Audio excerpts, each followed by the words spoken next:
So welcome. Welcome everybody who's in our audience here physically. It's great to have an event that's live again and exciting. Welcome to everybody who's on virtually. There's more of you on virtually than there's in the audience, but physically. But it's great to have everybody and have your participation. This is an event that I always look forward to it, and it's a really important event for University of Baltimore and for the Merrick School in particular. When we teach business, why do we teach business? Well, we teach business in order to help our employers, help our students get jobs. But what is the most important thing about a business? And I think it's about getting things done, right? I mean, we can teach lots of theory about business, but in the end of the day, we've got to sort of apply it. And so what better way to apply it than in entrepreneurship and creating businesses? I mean, that's a place where we really learn how to apply things. And so we get to see, students who are really committed themselves to want to do this application, and I hope you enjoy that event. Excuse me. So I really want to thank, our judges. Henry's going to introduce everybody in a couple of minutes. I want to thank our sponsors, and I particularly want to thank those people who have been, I see some of them here, who are being mentors to our students, our student entrepreneurs through the year, and particularly to our competitors. And I especially want to thank the students and our alumni who are dedicated themselves to coming out for this competition. So you'll all get a chance to vote as well, correct, Henry? And so this is quite participative. And so thank you for coming. And I'm going to pass it over to Henry Mortimer, who's the director of our Center for Entrepreneurship and Innovation, and who is really, he's the guy who really runs this. So thank you.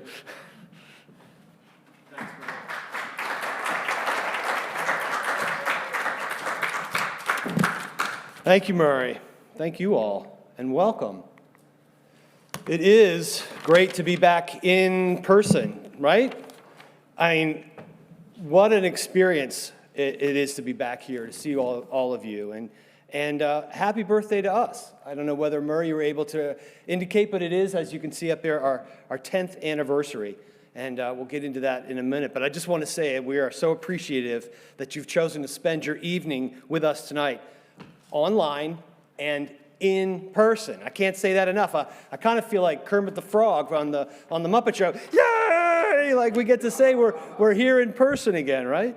So we're here to celebrate entrepreneurship at UBalt. And I know I speak for everyone when I could say I could not be happier to be gathered together, IRL, as the kids say, in Wright Theater, on campus once again, and hosting this live and in person. I've been waiting a long time, it seems, to do this again, to have the chance to shake a few hands, offer some much-needed hugs of encouragement, and to see your bright, shining faces in the crowd, and hear your loud applause for tonight's participants. That was a prompt. Let's get loud, right? Come on, everybody. Make some noise. There you go. Feels good. And believe me, they've earned it. And I know that you all will enjoy yourselves tonight. And as I mentioned, equally exciting and perhaps even fittingly, it's the 10th anniversary of this competition. And in a moment, I will introduce tonight's participants and talk about the competition, but I just want to take a few minutes to honor this momentous occasion and what it means to the students and staff at the Merrick School of Business specifically, and for the University of Baltimore and the greater community in general. Since its inception in 2013, the Rise to the Challenge Business Pitch Competition has been encouraging our students and alumni alike to do just that, to stretch themselves emotionally and sometimes physically, to think innovatively and to find new ways to act strategically, to move outside of their comfort zones, and even to scare themselves a little bit, and to overcome obstacles, which can often include a full schedule of classes, a full-time job, and a family. And they do this to achieve their goals, which is to turn their dreams of starting a business into a reality. In other words, spending 4 to 6 weeks preparing like some kind of elite athlete for this event this night, on their own or with a team, working with a mentor or two, soliciting advice and accepting criticism, mastering new techniques, practicing in front of a mirror or a pet or a child, all in the effort to seize the moment and, yes, rise to the occasion, overcome their challenges, and possibly win some or all of the prize money tonight. And why, you probably ask? Well, at U-Balt, we believe that competition is an important force in the marketplace. It spurs innovation, invites critical review, and creates opportunity for determining value.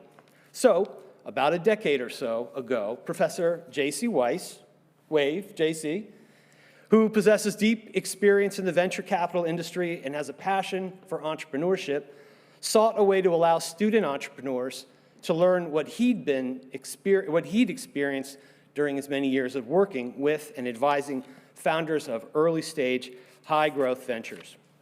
Thus, Rise to the Challenge was born, a business pitch competition providing members of the U-Balt community with ready access to seed funding, professional services, and other resources.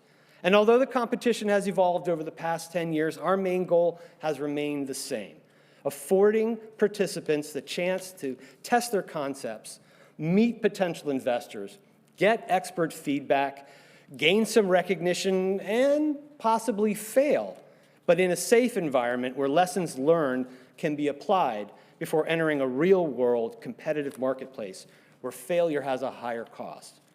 And as you can see from the quotes from past participants, this competition has meant more than simply winning a contest and earning some seed money, though that doesn't hurt either. Participating in Rise to the Challenge teaches them valuable life lessons, how to meet and work with others, how to take criticism and advice, how to learn new tricks, etc.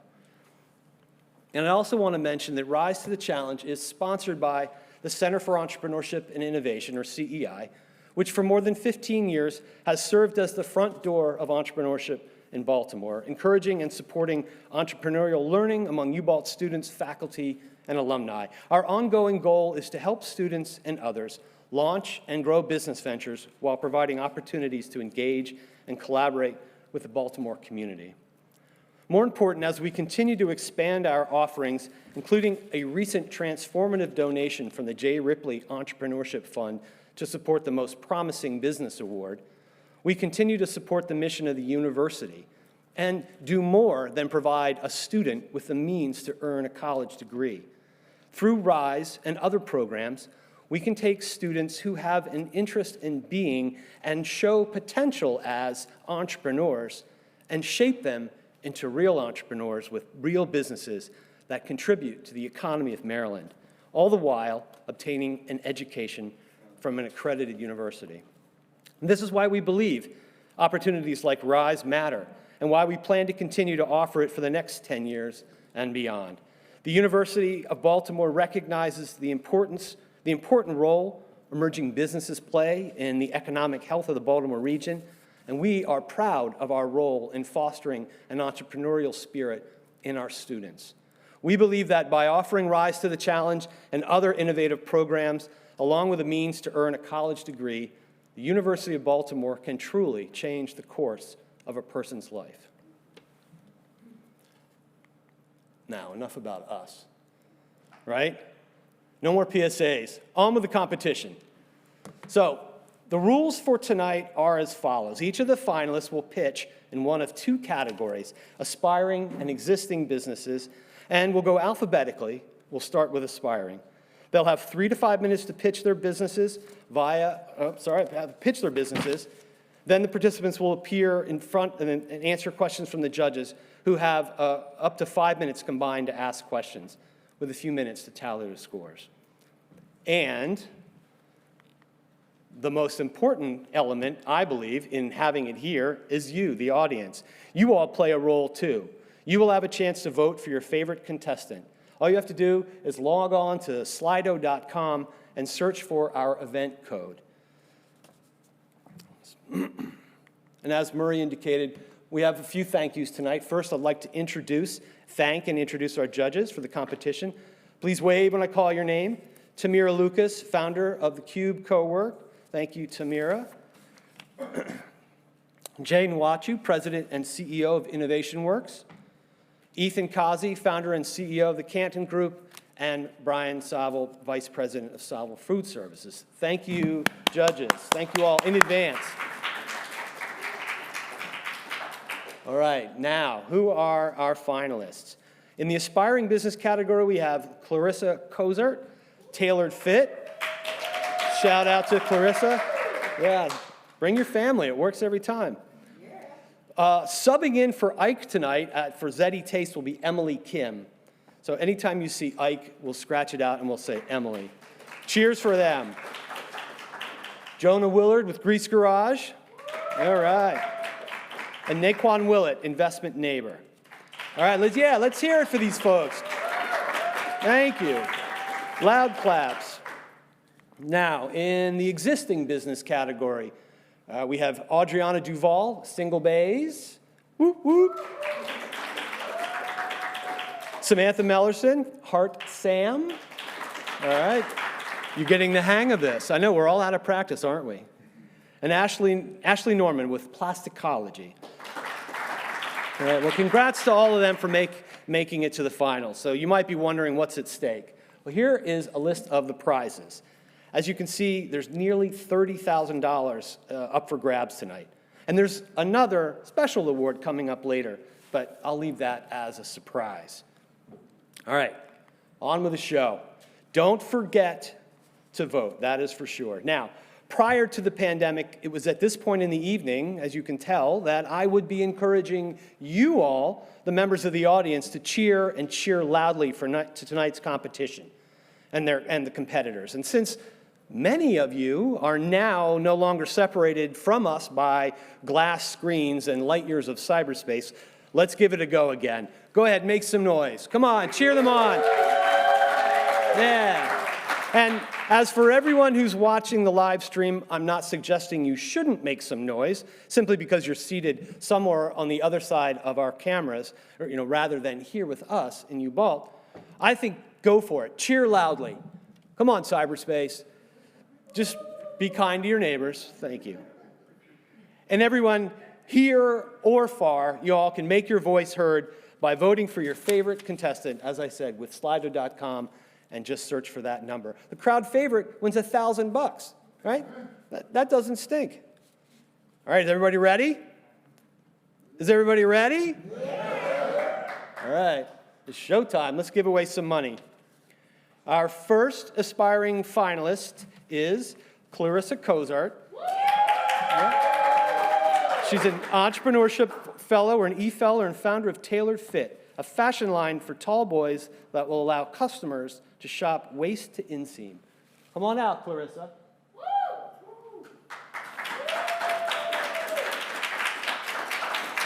Hello. Oh, what I do? Right to advance, yep. Okay. Hey, baby. Hello, everyone. Hello. The research states that it takes 7 seconds to make a first impression. So many of us choose clothes that make us feel comfortable and confident. But what if you don't have that option? Well, that's been the story for me and my son, Samaj. That's been the story of his life. He's been tall and slim his entire life. So we've always had challenges finding clothes that fit. Even though the perk to being tall is getting things off the top shelf, the challenge is you can't find clothes. Although the picture in the middle is just a little bit exaggerated, this is a true reflection of how our day go. It could be time-consuming in department stores, shopping for hours and hours, getting frustrated. It becomes emotional, and it can get expensive finding alterations to fix what he needs to wear. But I wasn't the only mom. In a Facebook group for parents of tall kids, the mom used these quotes to describe what they would do if they had no options for their clothes. They used things like, "We buy used," "We'll do nothing," "We'll just settle." But you shouldn't feel hopeless when shopping for your child. The children's apparel market is an estimated $52 billion, but they failed to fill a hole. Although places like the Children's Place and The Gap offer alterations like adjustable waist and long options, the quantities go fast. And Too Tall is actually a tall, slim clothing line for men, but our tall boys become tall men, so why not address them? The solution is tailored fit. We produce the most common sizes for tall boys. We use unique sizing and small batch production so we have inventory on hand, and our manufacturing is right here in Baltimore so we can ship sooner and offer convenience to our parents.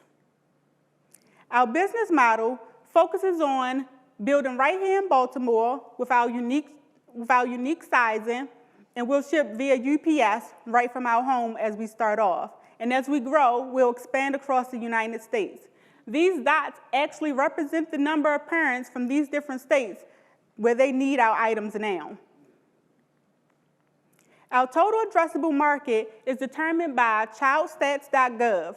There were 29.4 million boys in the United States, and roughly 1 in 10 of them are considered tall. So at $40 a garment, on the low end, it's $116 million, and on the high end, it's $232 million.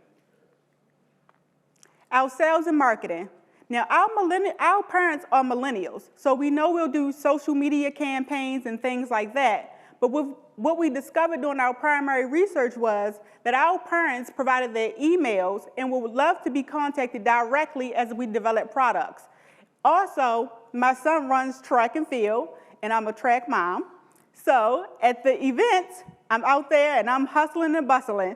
So we'll do our direct marketing right at the track meets, and moms have even already signed up to be a liaison for their sons in different sports arenas.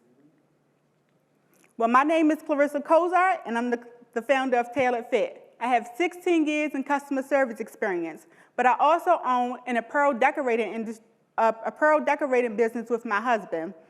So we have contacts with vendors, we do order fulfillment, we already know some of the process as far as sourcing and things like that. But I couldn't do it alone.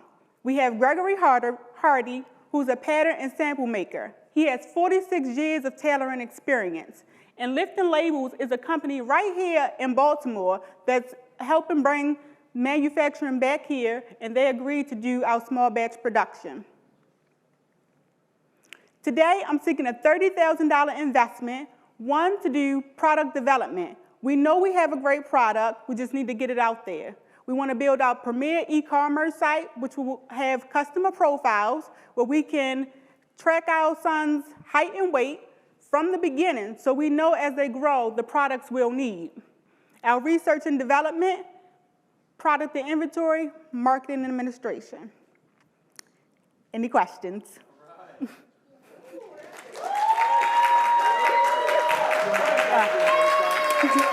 Yeah, that's right. Let's hear it. Let's hear it for her. It's not easy going first, is it? That's for sure. Great job. All right, let's turn it over to the judges. Maybe Tamira, start us off. You have some background in this field. I do have background in this field. Really good job. I love the audience support, if anything. The whole first row is my favorite. But I wanted to know a little bit more about your cost, because you didn't talk a lot about your cost. And so what is the average cost to your consumer for a garment, and what are your profit margins? So right now we're starting with a pair of khaki pants because we want to enter into the back to school market, because in Baltimore City there's roughly about 45 schools that require uniforms. And we're developing our prototype. So as of right now, it was $15 for material, and about $15. It takes about an hour to make a pair of khaki pants based on some of our development that we've done. So we're going to sell the pants for about $40 or so. We're hoping to get a profit margin around 30% starting off, but through the research, we found that our consumers really want athletic wear because 94% of our boys are into sports. So joggers is a much lower cost. So we're thinking about pivoting to start with athletic wear as opposed to the khaki pants.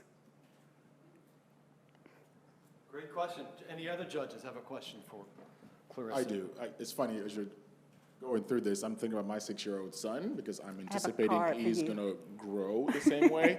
And we have to shop for khaki pants, and we struggle to do that. What I'm trying to figure out is, and I think you kind of maybe alluded to this at the end, small batch production, but how do you go about predicting sizes so that you know what to plan for? So we've been doing a lot of research, a lot of customer discovery. There are Facebook groups dedicated for moms with these exact issues. So we've been collecting all the data. And when you look at a standard chart, it kind of goes up and out all at the same time. So my son specifically, you know, he has like a 30-inch inseam, but his waist is only like a 24. So the more feedback we get, we know where our kids stand, and that's what we'll start with. And in our products, we want to offer QR codes in each style number. So as our parents wear the garments, they can give us direct feedback. We know exactly which garment they're talking about. So if they give feedback like this is too short, then we have to reevaluate as we move forward. How do you compete with a product on the market right now? Like my son would get the ones with the adjustable bands with the buttons on the inside to control for that issue. Is that something that you would consider a feature, or? So we actually want to eliminate that feature because my son wears those, but if you notice, they bunch around the waistline. So he's not always comfortable. I mean, he pulls them so tight sometimes that he actually breaks the adjustable waist. So, so we want them to feel confident that they shouldn't have to draw their belts as tight as they can go. So if we can get the waist size right with the inseam, then we can eliminate that, and that's how we'll penetrate the market because we'll be the only one offering it. Hi, Clarissa. Hello. Is this on? Yeah. You're not only solving a problem, but you're solving a problem for your son, which is very nice. So there's a lot of customizable clothing companies out there. I guess what would make you different is that you have inventory in stock. So how many, kind of getting to Jay's question, how many SKUs do you think you'll have to carry, or how many different sizes? Is it 5, 10, 20? I'm not quite sure yet, but from the research that we've done so far, our age range is 6 to 19 or elementary to middle school. So far, we've had like 5 very dominant sizes, but the inseams as they, you know, it's like the 30, the 32, the 28, that inseam. So we only need to adjust the waist just a little bit on some. So I'm not absolutely sure right now, but we'll discover it more as we grow. Okay, thanks. So I have a 12-year-old tall son as well, so I can certainly relate to this issue. So you mentioned that the shipping would be via UPS from your main facility. Did you look at all at using like Amazon and selling through them and their delivery and kind of plugging into existing ecosystems when planning out the model? No, not yet at least. As our small business, I chose UPS because that's what we currently use in my other business, so we're already familiar with how that process works and all those things. But as we grow, I mean, I'll have to look at different opportunities on cost and things like that. And Amazon will be a great opportunity to reach a broader market as well. Great. All right, great questions, judges. Well done, Clarissa.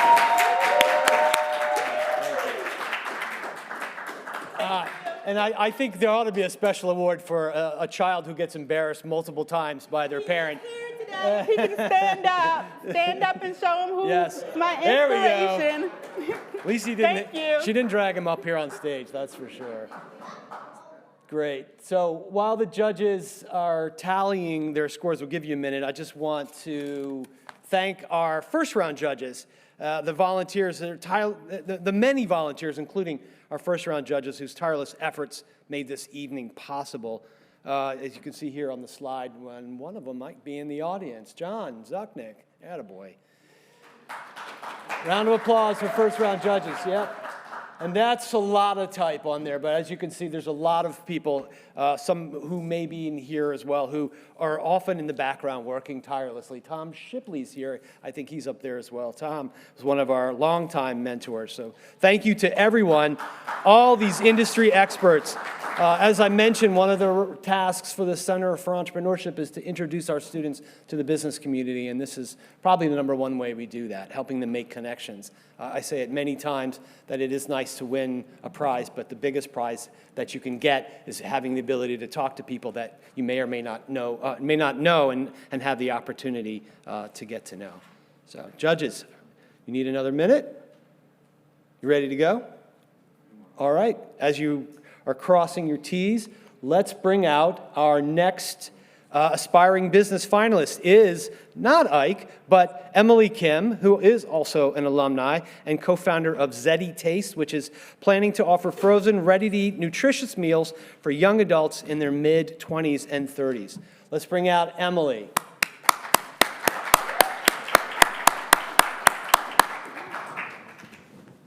Thank you. Hello, good evening. My name is Emily. It's great to be on the other side of the room. It's been a long time since I've been here, actually. So my company is called Zeddy Taste. We started this back in New York. I was eating $1 slice of pizza every day because in New York, that's the only thing you can actually afford. So I called my friends, Tomo and Ike, which are my co-founders, and I told them, honestly, I would love to get some protein in my body, and it's very difficult as I'm working 9 to 10, what the job is actually supposed to be 9 to 5. So I told them there needs to be some way for us to figure out how we can meal prep in a nicer way so that we can have a balanced nutrition in the diets. So we created a product that allows us to have our product that could be microwaved. It's currently in the market. The chicken breasts that are currently in the market is unsatisfying, out of the date, which means that the innovations for frozen market is actually not quite there yet. And it actually lacks in nutrition because it has a lot of sodium protein, sodium consumptions, and also a lot of sugar that contains in it. And also, proportions are actually controlled, meaning if you're big, if you are trying to go bulkier, they're already proportioning what you can eat, where it should be more freedom to how much protein you should be consuming. So I introduce you to guys our frozen sous vide chicken that's ready to eat, which has a perfect taste when you microwave it for 2 minutes from frozen, not thawed, from frozen.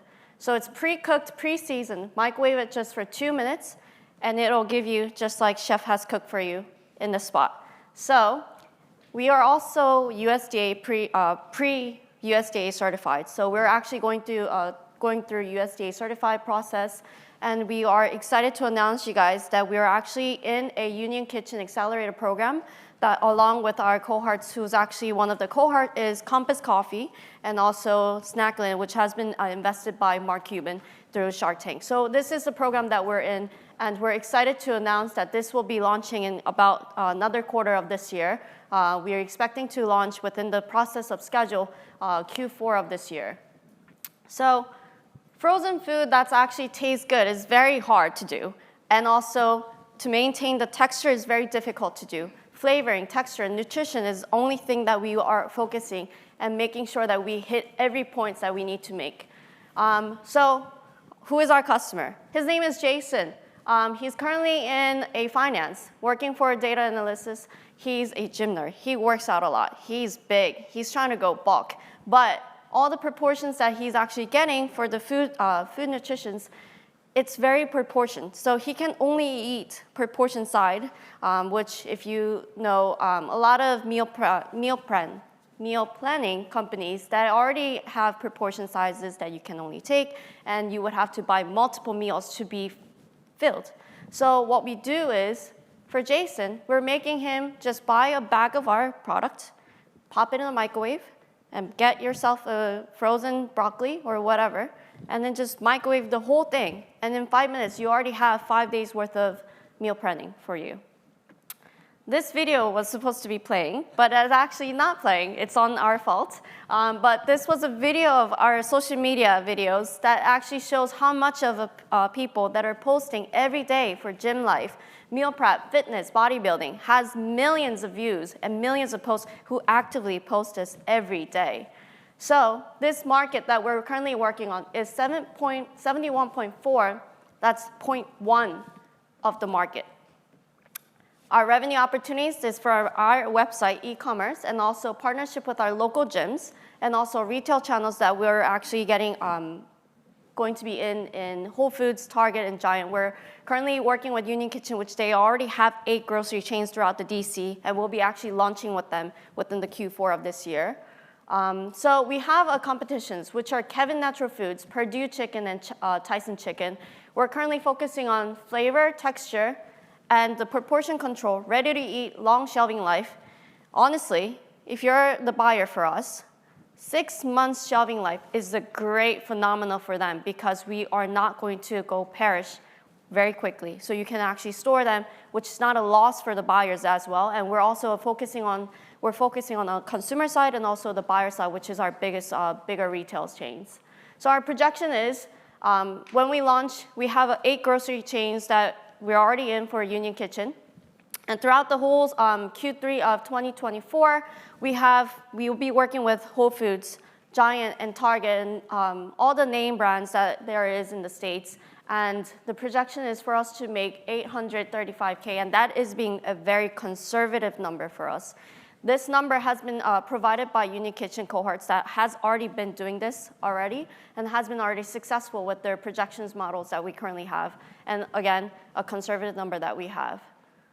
So capital plan for this, once we launch, we want to launch with a bigger bang. So for us to win this, it'll help us to have more vocal on the digital side and also be able to speak louder and target in bullseye of our actual customer who's going to be, such as bodybuilders and someone who's actually trying to get into fit. So this capital will actually get us to a good position.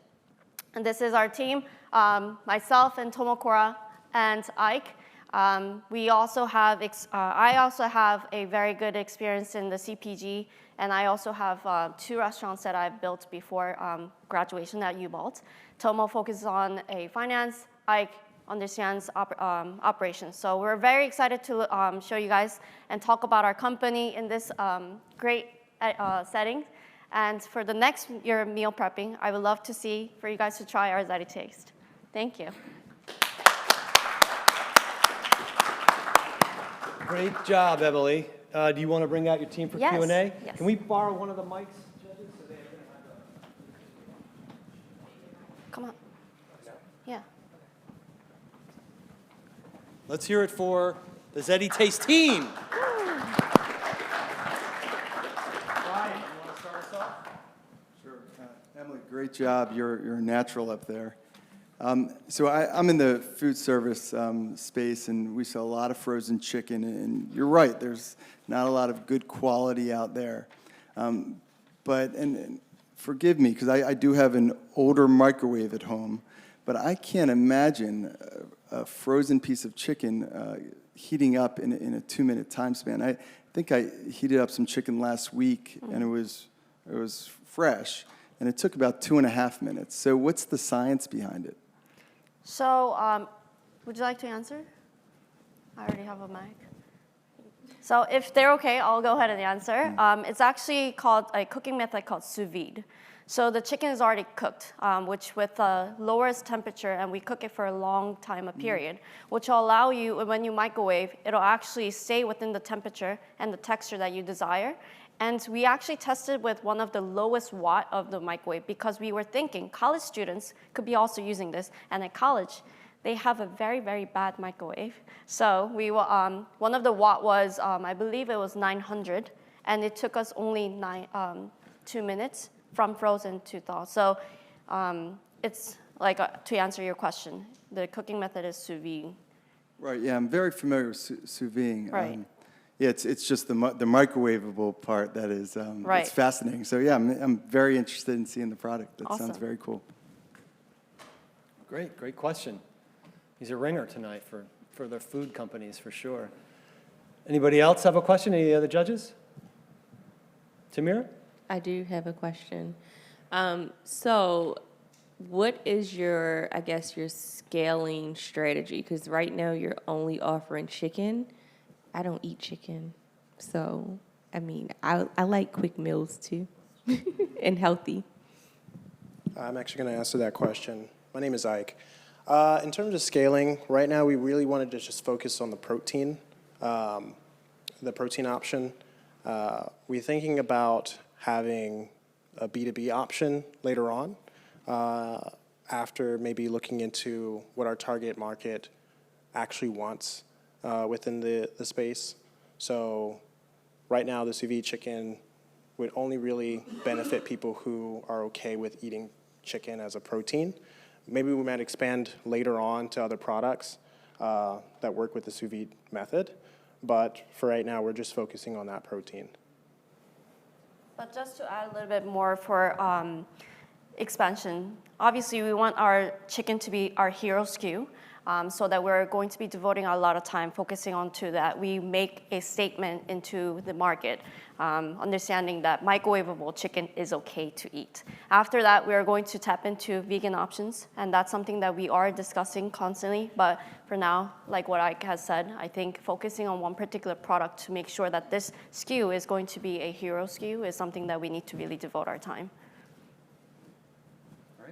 Can you walk me through the supply chain and the costs involved in each stage? Sure. Yeah. So currently we're looking to package 4 individually wrapped chicken into one bag, and we're looking to market this at $15 price, which can seem high. So comparing to like competitors like Purdue and Tyson's, which you mentioned, we're looking at 2.5 cents per gram, and we're looking to each chicken around 150 grams. So that's like a whole chicken. Compared to our competitors where they might be 1.5 cents. So there is a slight difference just because we are obviously smaller, they're much more bigger. As we progress and as we increase the production, those costs will be better. Margin cost-wise, we're looking at around 43% when we sell directly to consumers, but if we're looking to retail, distribution costs, et cetera, goes in, which brings us down to around 18%. But in case of larger volumes, those costs would be rather justified. Personal story, but rather embarrassing. I spent $4,000 on McDonald's, Burger King, and Chick-fil-A last year, looking at my credit card statements. So, all this chicken is convenient, taste-wise great.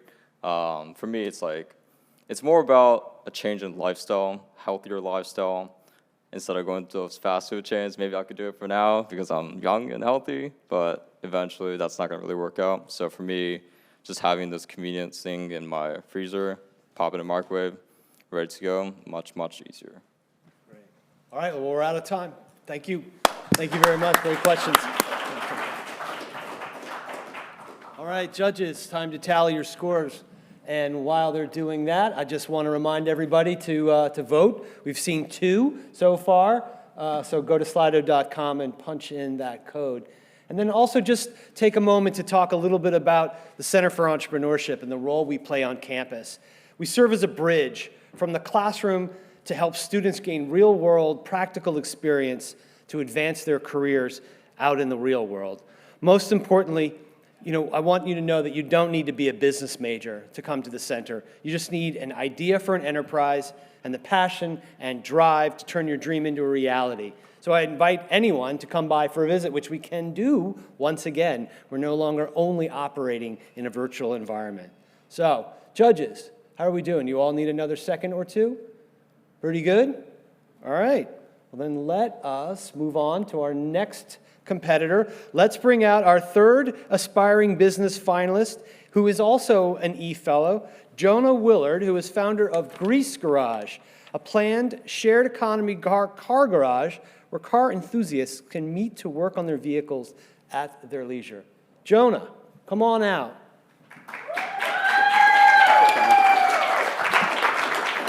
Thank you. Hey everyone, my name's Jonah Willard, and my venture is Grease Garage. Grease Garage is a DIY auto shop where car enthusiasts can come together to work on their vehicle at their leisure. Gearheads know how important it is to have the proper conditions and tools when wrenching on their vehicle. A few years ago, I was lying down on the cold concrete working on my old Jeep. Not only was it uncomfortable, but I never had the tools I needed. I'd constantly be having to run out to the store to purchase an expensive tool I would use maybe one time. That's where the idea for Grease Garage was born. Grease Garage is every gearhead's dream. Grease Garage is going to offer garage space, lifts, tools, and comfortable conditions for your gearhead. It's also going to be a community where car enthusiasts can come together to hang out in the lounge, play pool, or even just, hang out. Our target market are car enthusiasts who enjoy working on their vehicle. We'd also like to target people who don't have tools or space. In addition to that, we'd like to target people who want to get involved in the DIY community, but they have no idea where to start. Grease Garage is going to initially start off with a phased approach. What I mean by this is basically starting off small initially, having little garage space and fewer tools, lower overhead initially, and then expanding from there. After testing the water, we'd like to scale up to eventually have pool tables, an exclusive lounge, and many more amenities where exclusive members can join. So we don't have really any immediate competition in the local area, although we do have some competitors elsewhere. Shade Tree Garage is located in Pennsylvania, and they don't offer a membership option. They have very limited tool selection, and they don't have a hangout spot. American DIY Garage is located in Virginia Beach, and although they do have a hangout spot, it's very limited, and they also don't offer a membership option, so it can get very expensive quickly. We're going to offer two different revenue models. The first is going to be the membership structure. This structure is going to be a monthly membership fee that customers will pay in order to get unlimited access to tools, the garage space, and the exclusive lounge. In addition to the membership structure, we're also going to be offering an hourly model. This hourly model is going to be $45 an hour, where you can come in, get the space, get the lifts and the tools you need, and then go from there. I'd like to use the funds from tonight's winning to conduct a feasibility study. This study will allow me to do deeper market research in addition to getting my pricing and cost model dialed in. I'd also like to reassess the remainder of the funds after the feasibility study once I get a better understanding. Are you ready to shift this idea into the next gear? Remember, we provide the tools, you bring the elbow grease. Thank you.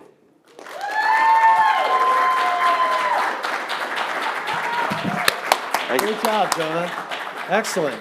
Great job. All right, Jay, you want to lead us off? You have a question for Grease Garage? Sure.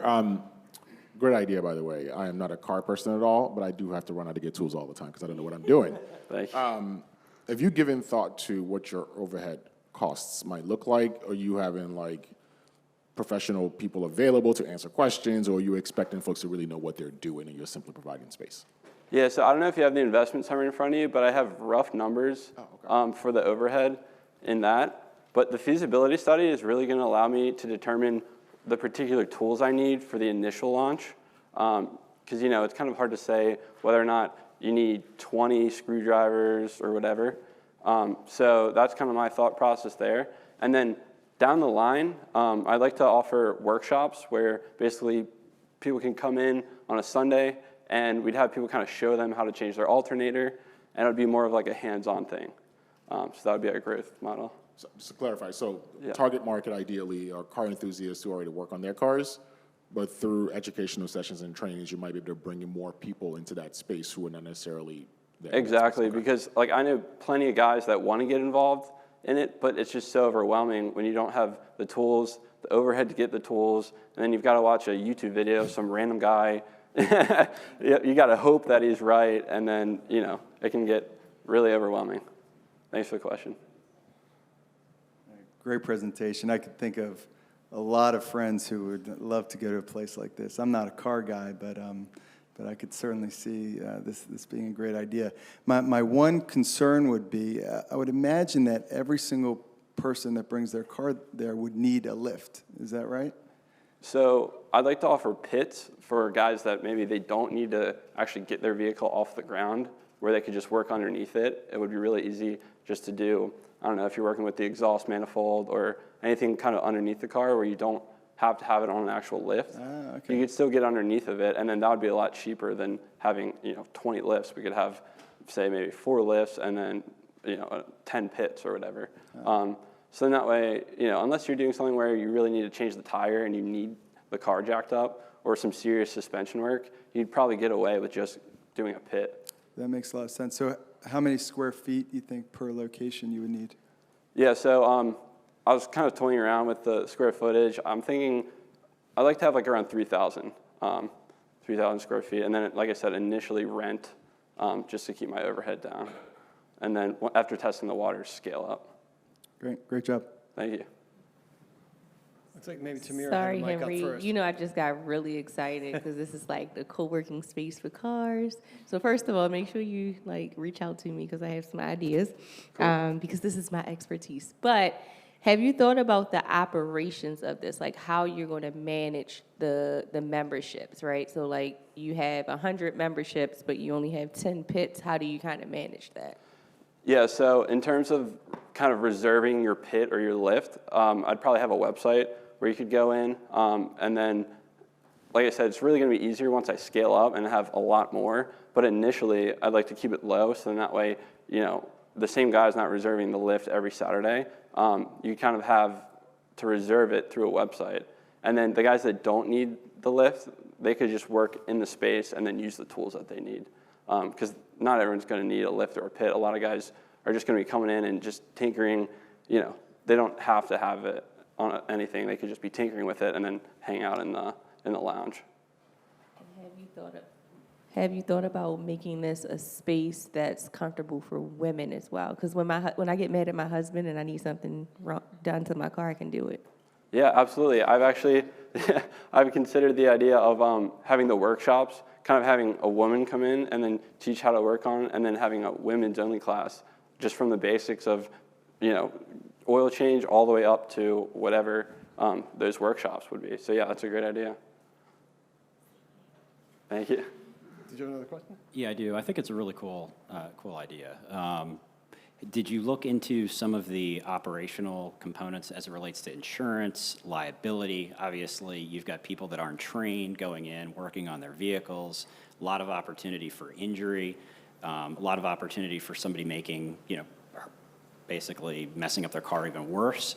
So would there be a mechanic kind of on staff that they could pay to help, or would be there to kind of address those types of issues? Somebody rents a space for an hour, they do something to their vehicle, it's not leaving. Right. How do you deal with those types of issues? Yeah, that's a great question. I've considered having someone there to operate the lifts, so not having any customers even touch the lift until someone's around. Then that way that'll eliminate that issue.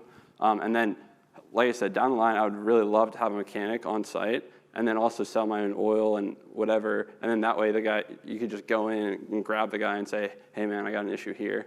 But yeah, I'd probably have to put a disclaimer like, unfortunately things happen and some people, maybe they can't get their lift off that same day and then everyone would have to get pushed back.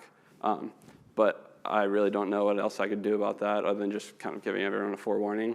And that's how the one in Virginia Beach does it. So they just say, unfortunately, these are subject to change, and there's really nothing we can do in case that happens. Good question. Great questions. Yep. Well done. Well, good answers. Give a round of applause. Thank you. For Greek Garage. Thank you. Great job. Good job. I told you you'd have fun tonight. Aren't these great pitches, huh? Great ideas. I mean, these are idea stage. Wait till you see the existing businesses. All right. So, judges, while you're tallying, just want to remind everybody to vote. $1,000 goes to crowd favorite, and $1,000 can make a difference, certainly with an aspiring business to help move the needle. And then also just want to make sure everybody sticks around after the judges after the pitches are over. We'll leave the judges to do some tallying to divide up the winners, and we will go next door to the Bogomoni room where we can gather for great food from Rouge Catering. We have a pixelated photo booth. If you've never used that, it's a lot of fun. We have a birthday cake to celebrate 10 years, and as I mentioned, we'll be giving out our awards. All right, exactly. There we go. Show me the money. All right, judges, you need another second? Are you ready to roll? All right, looks like they are finished. So next up, we have in our aspiring business category, our final one this evening is another E-Fellow, Naquan Willett, founder of Investment Neighbor. a subscription service that provides financial, market, and economic data to help retail investors make independent decisions. Naquan, come on out.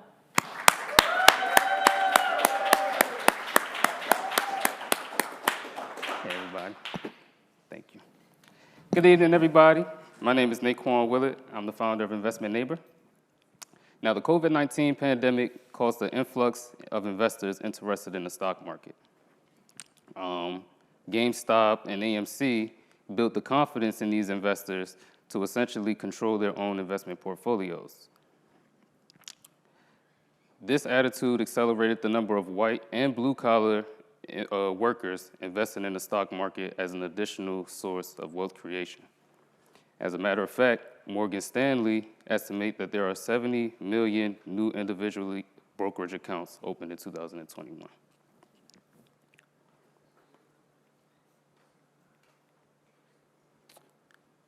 This influx in independent investors creates a problem, a host of problems.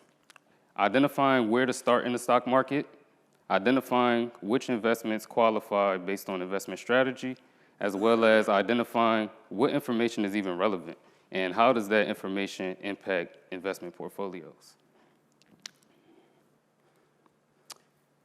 As a solution, Investment Neighbor identifies questions that are most relevant to these industries and markets, as well as hit the ground to engage parties who are most familiar with the subject matter to identify insights for the markets and industry. This primary research approach is essentially our competitive advantage and what makes us stand out. Things like focus groups, interviews, observations, and workshops are all some of the many methods we take when conducting due diligence in the industries and markets. In addition, this research serves as the base for our marketing strategy. We allow free access to snippets of insight and content that derives from our primary market research.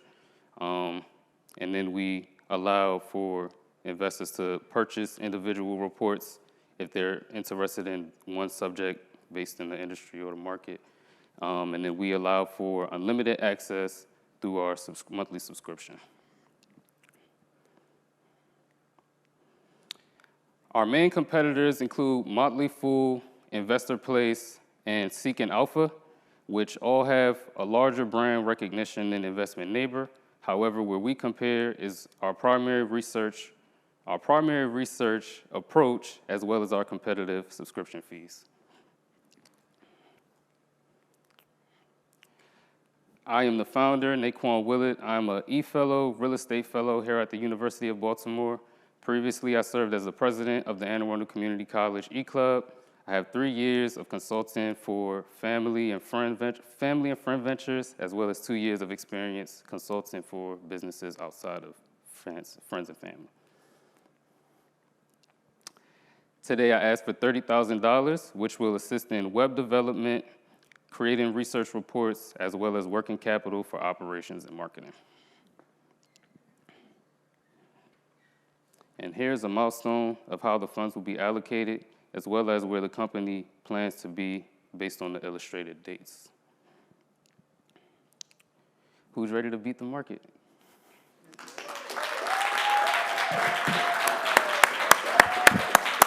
Great job, Naquan. All right, judges. Ethan, why don't you start us off? Do you have a question for Investment Neighbor?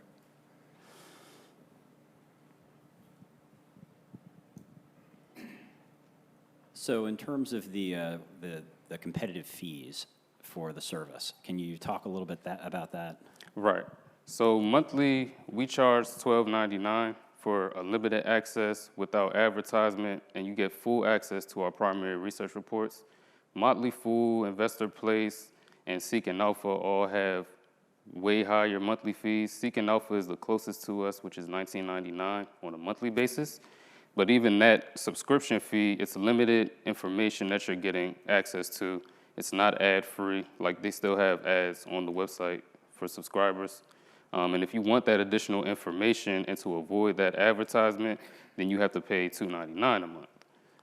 And a lot of times this doesn't include primary research.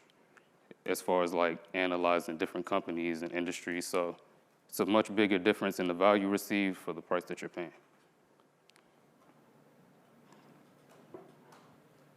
Can you hear me clarify something? So the idea is that I myself am an individual who's interested in the markets. I'm a customer.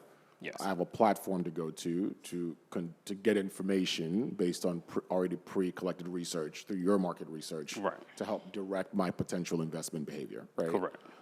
The question I have then is, given what you shared about how you're going to do the primary research, how scalable is that? I mean, because obviously the market is huge, a lot of different sectors and industries. Right. How do you go about making sure that you have information up to date, relevant, to help me make an informed decision? That's a great question. So with this funding specifically, our first phase was going to be to cover publicly traded companies like in the Baltimore area, and then kind of advance to like statewide and regional companies.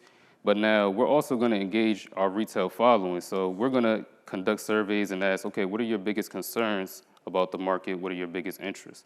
And based on that, we can kind of tap into our online resources to try to like, you know, everything's virtual now. We can get a virtual interview from a middle manager who's in the industry. We can be flexible, but as of now, the primary research is going to be Baltimore, Maryland, and regional surrounding areas. And we'll scale up based on that. So we'll most likely bring on people to conduct that primary research. So selfish interest, what you're telling me basically is you can give me the T. Rowe Price investment strategy in a dummy down version so I can follow their lead. Exactly, essentially. Okay. And it's long term, so it won't be like you invest today and then tomorrow you make your profit. So, right. Nice job, Naquan. You know, education's important. I'm a youth wrestling coach, and I came in one evening, and I had a 14-year-old boy who lost $100 investing in a stock in Robinhood. Right. And he had no idea what he was doing. So it's good to see what you're looking to do. So that I understand a little bit better, are you going to be advising clients on where to invest, or is it purely educational? Purely educational and opinion-based as well. So we're not certified advisors, so it's a whole legal restriction as far as what we call it. So we don't call it recommendations. We're presenting all of the information so it's easier for you to interpret and make an informed investment decision. The most we'll probably do is highlight what our favorite investments are based on the research that we conducted. So the only way that you make money is through the subscription? Subscription, individual purchases of research reports. So let's say that we cover the artificial intelligence industry. There may be someone who say, okay, I don't really care about what's going on in the food industry, but I'm really interested in AI. So they might just individually purchase that report, or they may subscribe just to have access to all the reports, because you're going to pay about $8.99 to $9.99 for an individual report. So why not subscribe for them?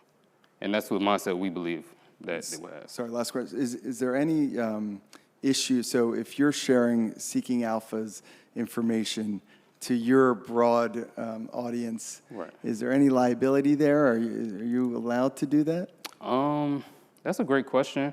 You know, online publishing is really tricky. I don't think we would take that route because there is such a risk in copywriting and things of that nature.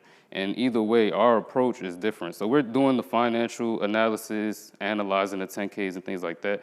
But overall, we're going out there talking to customers, managers, and even industry association representatives to find out. So it wouldn't be no need to copy anything because our approach is totally different. Gotcha. Thanks. No problem. Thank you. All right. Any other questions? Going once, twice? Great Have job, nice Naquan. Thank you.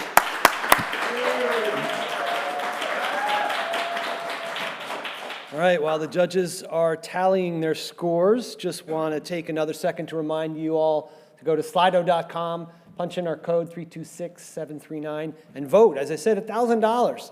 That's a big deal, certainly for an aspiring business like Investment Neighbor, like the four you've seen so far. And that brings us essentially to our midway point. And as the judges are finalizing their tallying, I want to share that secret that I mentioned before.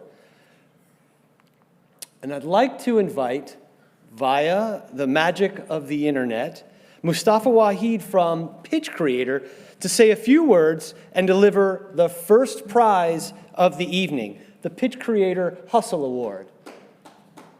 Hello everyone, I'm Mustafa Wahid, the Director of Operations over at Pitch Creator. And this year, we are excited again to be an educational partner for the Rise to the Challenge pitch competition. We were able to help the student CEOs who were selected to be a part of this prestigious pitch competition by providing them access to our flagship online foundation course, and also through one-on-one coaching. So part of the reason why we do the Hustle Award, we believe at Pitch Creator that grit, persistence, and hustle leads to long-term entrepreneurial success. That's why we're excited again to offer Pitch Creator's $500 Hustle Award at the University of Baltimore's Rise to the Challenge pitch competition. We feel that this year's participant really embodied those characteristics by showing up each day, by doing the work that they needed to do, and got better each time they practiced their pitch. So, without further ado, the winner of this year's Pitch Creator Hustle Award is Clarissa Cozart from Tailored Fit. Now, pre-COVID, we would give out $500 as part of the Hustle Award in a mason jar, so as a cash prize that they could take home. But this year, the winner will win the $500 via PayPal. We want to thank the University of Baltimore and all the stakeholders that was able to make this amazing event possible. And we're looking forward to seeing a great long-term entrepreneurial success. Thank you. All right. So pre-COVID, they would present you with a big jar full of $20 bills all rolled up for $500, but you'll get it via PayPal.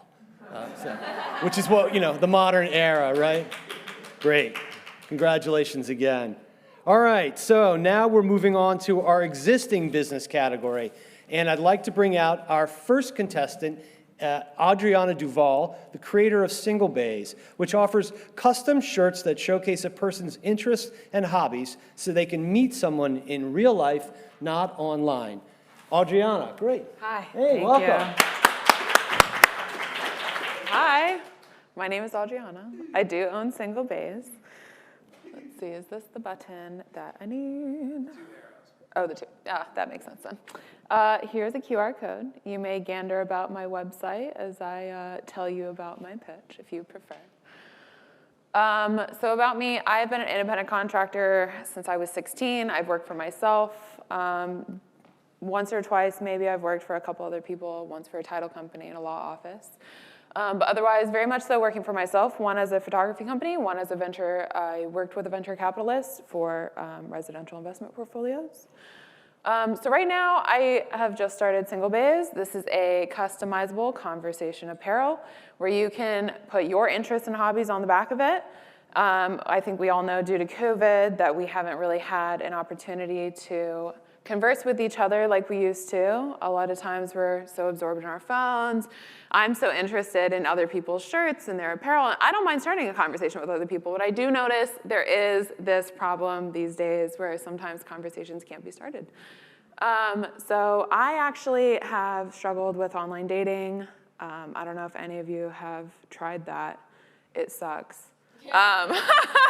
So I hated it. So I was like, how can I figure out how to start a conversation that I want to have with a person that I may be interested in? And I was scoring online, and I have never been able to find it. So I actually decided to do this company because I thought it was interesting. A lot of the problems with online dating is that, a lot of women feel uncomfortable with online dating. As much as 53% of women feel like online dating is not a safe place to meet anyone. Dog ear filters, the scammers, time wasters, all of these things contribute to why a lot of people don't like online dating at all. Although technology has been a primary mode of communication, there is this desired need to meet somebody in person and to meet them and to see whether or not things click. So wearing personalized conversation starters increases the chance of meeting somebody that is also interested in your hobbies and interests, of course, as if I had, for instance, on the back of my shirt here, if you also are a Redditor, you could start a conversation with me about what my favorite subreddit is, which is currently stapling bread to trees, just in case you're interested. That makes no sense to some of you. Some of you would get it. Meeting person in real life eliminates a lot of the negatives that come with online dating, and I figured this is a problem that can clearly be solved very simply. So right now, there's a few things that I'm doing. I'm working with a couple bars and social locations in Fed Hill, one in Fells Point, in regard to having a singles event meetup with my shirts on discount. Online marketing ads have been quite a good reach. I've reached close to 50,000 people just online. There's also organic reaches that have gone to my website. Right now, I'm also looking to do a newslettering, offering single events and meetups. So right now, there is 110.6 million different Americans who are single and unmarried. This accounts for about 45.2% of all US residents.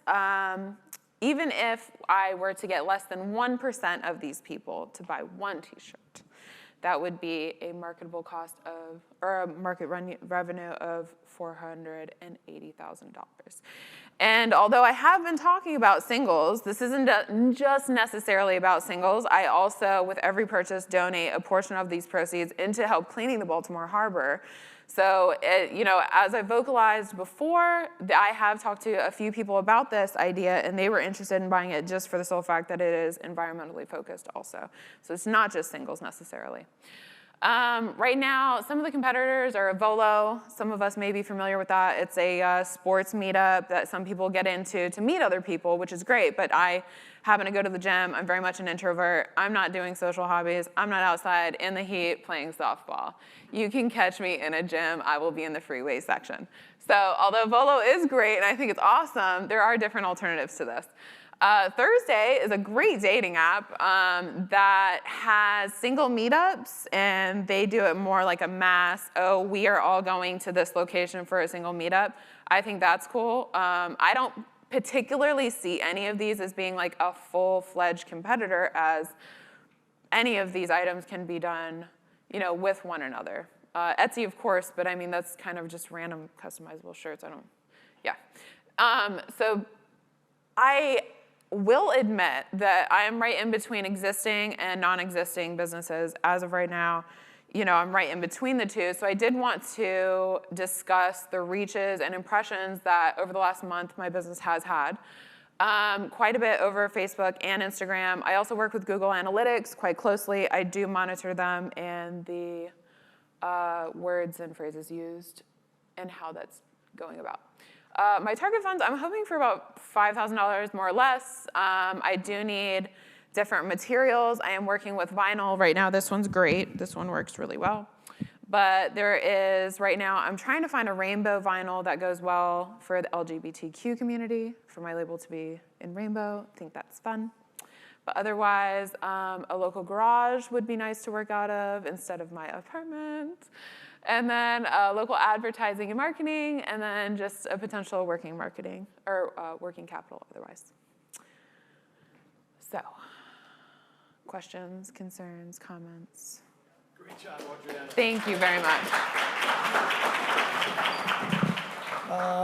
Tamira, you want to start us off? Yes. So how do you go about scaling this and protecting your brand?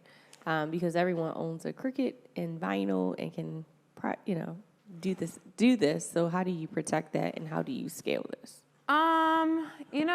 I have been monitoring this for quite a while. I've been waiting for something like this to happen. I've been sitting on this idea for several years. So if somebody wants to pop up and do this themselves, I think that that's wonderful. It's part of the American system, sure. But as far as, apparel is one of those things you actually are unable to copyright it. I'm very aware of this. Louis Vuitton bags there's counterfeit ones everywhere. So as far as that goes, I can only copyright my label, which I'm happy to do. I'm in the process of doing so. But you're absolutely right. Somebody absolutely can. If they want to, they can knock it out. I have the added benefit of absolutely donating every portion of the proceeds going to the Baltimore Harbor, cleaning it. I think that's great. If somebody wants to counterfeit that and just do that, you're absolutely right. They probably could. Yeah. Other questions? Two questions. How much does the shirt cost, and what are dog ear filters? Dog ear filters. Yeah. No, it's just filters in general. Oh my goodness. Yeah, I think like I was just reading about it. It was like 80% of people use filters on their dating apps. But your first question. So working with vinyl and the t-shirts, between the women's and men's shirts, women's are slightly more expensive, about $7 a t-shirt with vinyl and everything else included. Men's are about $5. What are you going to sell it for? I'm selling them for $32. So a profit about over 70%. And do you expect people to wear this out outside of an event, or is this just this is just particularly your for- daily beater or at an event. Any day, I guess, you feel like having a conversation with somebody. They work. I've worn mine out, and I've had plenty of conversations with people with everything on the back of my shirt. So I promise they work. Great job. Thank you. I feel so underqualified to ask a question because my version of online dating was Black Planet. It's been a while. That said, what would you say is your primary revenue driver? Is it just simply selling T-shirts to one individual at a time, or is it like the event-based activities, so you do these activations and then you can drive revenue through group sales that way? So right now I'm working with both because I'm at a place where, although I do have business experience background, it's absolutely nothing to do with this. So at this point, I'm working on all positions and seeing where that goes. I myself wear my shirt. I tell people about my shirt. I have my friends wear their shirt, and that's going well. But I also, like I said, I am working on on-ground marketing. I am working with different locations to help kind of see where that goes. My t-shirt's on discount, so both is my answer to you. Yep. Anyone else? Any other questions, Ethan? No? All right. Great job, Audriana. Thank you. You very much. All right. Once again, just a reminder to make sure you vote for your favorite. And as the judges are tallying after our last presentation, I just want to take a moment to thank our sponsors and our partners. Pridgeon Family Entrepreneurship Fund, the Joseph Carton and Harvey Silberg Venture Fund, the J. Ripley Entrepreneurship Fund, the University of Maryland Center for Advanced Ventures, ZMB Media Focal Point, they're the guys with the cameras who are making all this happen here tonight and all over the internet. Pitch Creator, which you just saw, and Pixelated, which I hope you will use the photo booth. Pixelated is a small company out of Baltimore. They've been doing this photo booth thing for years, so cheers to them as well. The funding and the support that these folks provide are greatly appreciated and are critical to make events like this possible and giving our students and alumni the little lift they need to turn their ideas into viable ventures. So thank you to our sponsors and partners. All right, our next existing business finalist of the night is a recent alum, Samantha Mellerson, founder of Heart Sam, a maker of premium quality knitted fabrics that combine Afrocentric depictions and wearable art. Sam, the stage is yours.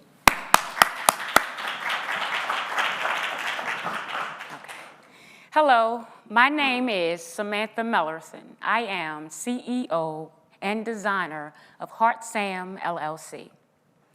We take premium quality knitted fabrics and combine it with hand-drawn Afrocentric depictions to form wearable art. The artsy women in their mid-20s to late 40s are having a difficult time finding fashionable, hand-drawn, premium quality clothing and accessories. This information is supported by consumer-based reports. Wearable art finds itself at the intersection of fashion design, jewelry, and collectibles. The collectibles designed at Heart are both unique and versatile, as wearable art becomes another means of creative expression, one which merges individual style with creative design. Heart Sam's approach is direct-to-consumer sales, both virtually and physically. Customers may find us via online advertising or word of mouth. In fiscal year 2021, while working and attending school full-time, we grossed $27,000 with a profit margin of 91%. According to census.gov, there are approximately 330 million United States citizens. And out of those citizens, 50% are deemed artsy and socially adept. Even if only 1% of that group are interested in wearable art, the average artist spends $270 per visit. So that leaves a large growth potential in clients. Heart Sam has partnered with a few household names to increase potential growth, apart from non-fungible tokens and Google advertising. With tonight's winnings, part of the use of funds is allocated to Google advertising. This will increase scalability significantly. Heart Sam fits into the leisure wear category in the fashion industry. We've determined our competitors are Irina Gorbman, Nike, and Adidas. Irina Gorbman combines meditative oil-on-canvas depictions onto athleisure wear, while Nike and Adidas market towards athletes and sport lovers. Our solution is better than our competitors' solution because the product we produce is unique in design, has ready stock, and offers an omni-channel shopping experience for our clients. In 2021, I vowed to wear at least one item from inventory daily for 90 consecutive days. This was my strategy to increase clientele. My strategy worked as I've managed to collect 100 clients based on little to no online advertising, just word of mouth and consistency. It is projected that if we were to increase our marketing and advertising budget, this in turn would increase our client base to 1,000 by the end of year 2022. We would have doubled our clientele by the end of the following year. With tonight's winnings, we will increase our inventory, invest in marketing, advertising, photo shoots, models, and hire a videographer. So you see, the world is my canvas. Allow me to paint your perfect picture. Thanks for listening. Great job, Sam. Great job. All right, judges, who has a question? Ethan, Brian, who's up? Dueling mics. So looking at the sort of the costs, how much of it is labor? And how scalable? I would say, I'm sorry, go ahead. Oh, and how scalable is that to produce the products? So labor is pretty low, actually. I would say it's $4 roughly to make a pen. $20 is what it costs to make to sell the pen. So roughly $14 from that. And then we have the sweatsuit, which we make the bulk of our money. So we charge $250 for that, and we're only charged $35 to make, and that's all premium quality.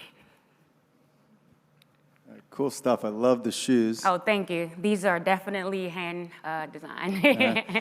So with labor, I'm guessing the labor is so inexpensive. Are you doing everything yourself? Yes, currently. So I would imagine as you scale, you would need to hire additional artists. That would probably increase that cost quite a bit. Well, not actually, because I do all of my work hand, and then I digitalize it, and then I ship it off to my manufacturers, and then they mass produce for me. Oh, okay. So very that's nice. where the NFTs come in. Great. So where are you manufacturing everything? Abroad and locally. Cool. Well, beautiful stuff. Thank you. I have a few questions, limited to two, perhaps.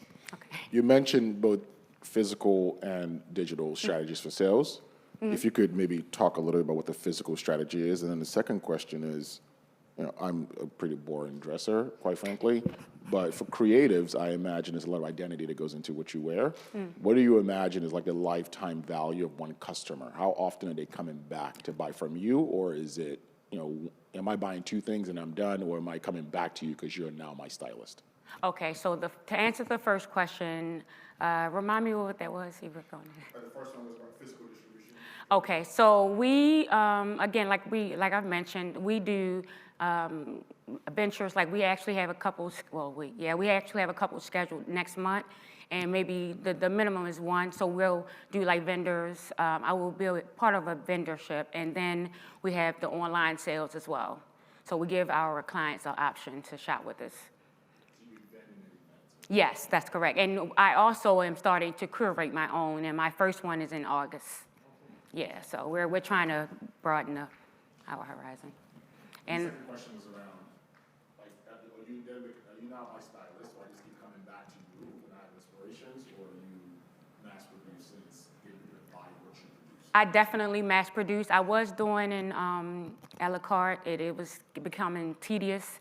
Again, I am the single artist at the time right now, but I definitely can mass produce. That's not a problem. Took the question right out of your mouth, huh? Yeah. He's a stealer. All right, is that it for questions, judges? Great.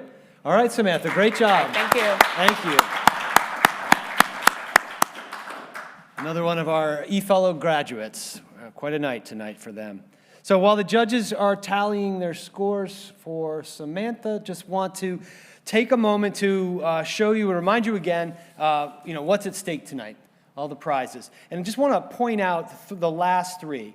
So supported by the University of Maryland Center for Advanced Ventures, the Baltimore Fund is given to the entrepreneur who best exemplifies UBalt's commitment to community and civic engagement, ethical engagement, and responsible and resourceful stewardship for the city of Baltimore. That's a mouthful, but that is what that prize is awarded for. Next, established last year by our Dean, Murray Diel, Dean of the Merrick School of Business, the Dean's Challenge Award is given to the competitor or competitors, because the total may be split, who best demonstrate the social impact of their ventures. And then finally, the Most Promising Business Award, established through the J. Ripley Entrepreneurship Fund, is given to the student whose business in either category has the best prospects for growth as determined by the judges. And speaking of judges, are you all finished your tallies? Excellent. Pardon me, we do have a bit of a change on our lineup for tonight. Unfortunately, Ashley Norman, the third competitor who was pitching plasticology, is unable to join us this evening. So unfortunately, we won't be hearing from Ashley, which means that we have now actually, well, I can get through her slides to get to this. This is one long chain. We have reached the end of the pitch competition. So how about another round of applause for all of our competitors tonight?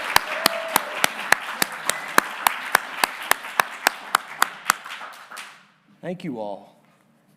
Thank you to the dean, to our donors, to our partners, and everybody. And what I want to do now is we will I excuse you all, the audience, to go, at least the audience in person. Unfortunately, we can't send our delicious food over the internet. Not yet. Maybe one of our pitch competitions will produce such a thing. But at the moment, I'd like to excuse the audience to go next door to the Bogomolny room for some refreshments. As I mentioned, we have food from Rouge Catering. We have Pixelated's cool photo booth. We have birthday cake. So please join us there while we sequester the judges here. We will allow you to eat as well. But we'll give you all about 15, 20 minutes or however long it takes for you all to make your decision. So thanks again to everyone. Thank you to our judges who have some hard work ahead of them. And I'll see you all next door. All right, everyone. Welcome back to the moment I think everybody's been waiting for. First, I'd just like to say again, congratulations to all the competitors and to thank all of the people who supported them over the last 4 to 6 weeks. So thank you all. Great job, everyone, tonight. I know you all out there in internet land can't see, but we have a huge crowd here of supporters, and they're clearly eating all the food, which is great. So up first, we have our first prize is, can't read upside down, the Baltimore Fund, and that goes to Single Bays. Come on, Adriana. Oh. All right. We're moving. We're moving. Great job. Congratulations. All right. Thanks. You get to keep that.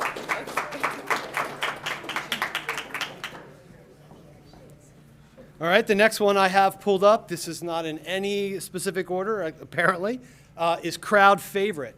And that $1,000 check goes to Grease Garage. All right, Jonah. Congratulations. Thank you. There you go.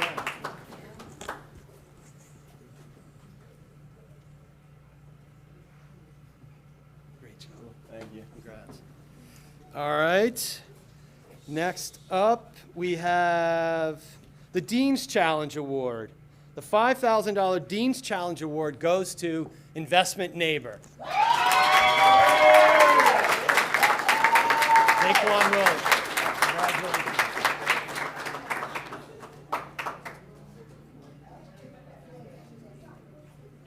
All right.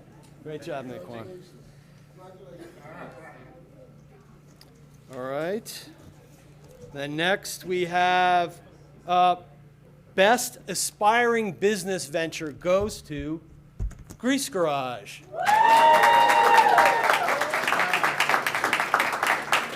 2 times tonight, man. Good job. Well done. All right, yeah. And the $5,000 check for existing business ventures goes to Heart Sam. There she is. Congratulations. Great job.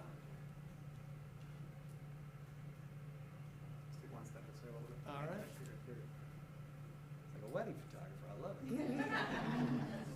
Thank you. Thank you, Avi. Well, that's it. No, I'm kidding. The $15,000 check for Most Promising Business goes to Tailored Fit.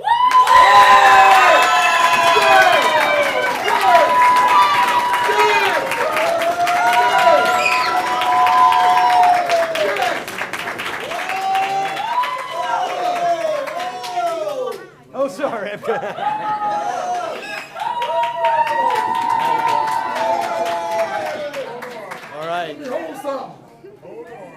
All right. Well, that concludes the award ceremony for the evening.